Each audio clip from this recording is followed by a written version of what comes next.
చాలా మంది ఏమంటున్నారంటే మీరు క్రిస్టియన్స్ అయిపోయారు కదా, బీసీసీ తీసేసుకోండి అనేటటువంటి కోణంలో కూడా కొంతమంది అవగాహన లేకుండా మాట్లాడుతున్నారు. బీసీసీ ఎందుకు తీసుకోవాలి?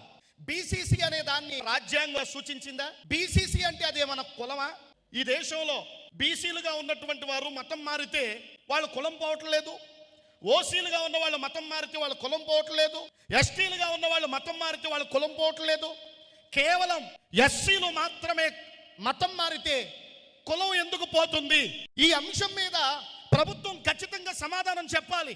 చట్టసభల్లో ఉన్న వాళ్ళు సమాధానం చెప్పాలి. మాకే ఎందుకు ఈ వివక్ష జరిగింది, ఈ వివక్షకు కారణం ఏదైతే ఉందో ఆ కారణమైనటువంటి అంశాన్ని మా మీద నుండి తొలగించాల్సినటువంటి బాధ్యత రాష్ట్ర ప్రభుత్వం మీద ఉంది, కేంద్ర ప్రభుత్వం మీద ఉంది. ఈ రోజు రాష్ట్ర ప్రభుత్వానికైనా కేంద్ర ప్రభుత్వానికైనా మనకు జరిగినటువంటి అన్యాయం మీద స్పందించాలనేటువంటి ఆలోచన ఎందుకు లేదు అంటే మనలో ఐక్యత లేకపోవడాన్ని బట్టి. 1950 ప్రెసిడెన్షియల్ ఆర్డర్ వచ్చినప్పుడు బౌద్ధుల మీద కూడా ఇదే వివక్ష జరిగింది, ఇదే వివక్ష సిక్కుల మీద కూడా జరిగింది. సిక్కులు 1956లోనే దాన్ని రద్దు చేయించుకోవడానికి అద్భుతమైన పోరాటం చేశారు వాళ్ళు. వెంటనే ప్రభుత్వాలు తల వంచాయి, వాళ్ళ డిమాండ్ను స్వీకరించాయి. వాళ్ళ మీద ఉన్నటువంటి ఆర్డర్ని రద్దు చేసి సిక్కులు వారు మతం మారినప్పటికీ కూడా వారికి ఉన్నటువంటి రిజర్వేషన్స్ పోవు, రిజర్వేషన్స్ వస్తాయి అనేటటువంటి విషయాన్ని ఆ రోజు మార్పు చేయడం జరిగింది. ఎందుకు జరిగింది? పోరాటం చేయడాన్ని బట్టి. పోరాట ఫలితం 1990లో బౌద్ధుల యొక్క పోరాటం వారి మీద ఉన్నటువంటి వివక్షను ఎత్తేశారు.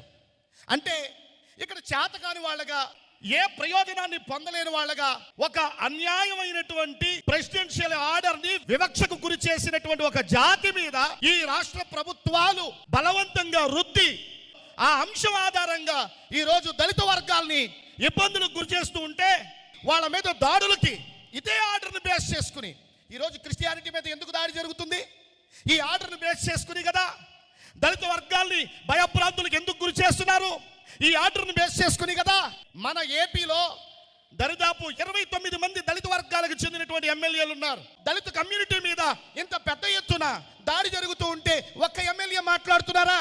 ఆలోచించండి. మన కొలికిపూడి శ్రీనివాసరావు గారు ఈ మధ్యకాలంలో వారు బయటకు వచ్చి ఆ అంశాన్ని గురించి మాట్లాడడం జరిగింది. మాట్లాడాలి. దళిత వర్గాలకు చెందినటువంటి ఎమ్మెల్యేలందరూ బయటకు వచ్చి మాట్లాడాలి. అవసరమైతే ప్రభుత్వం యొక్క మెడలు వంచి జరుగుతున్నటువంటి అన్యాయం మీద ఖచ్చితమైనటువంటి ఒక స్టేట్మెంట్ అయితే ఖచ్చితంగా ఇప్పించుకోవాల్సినటువంటి అవసరత ఎంతైనా ఉంది.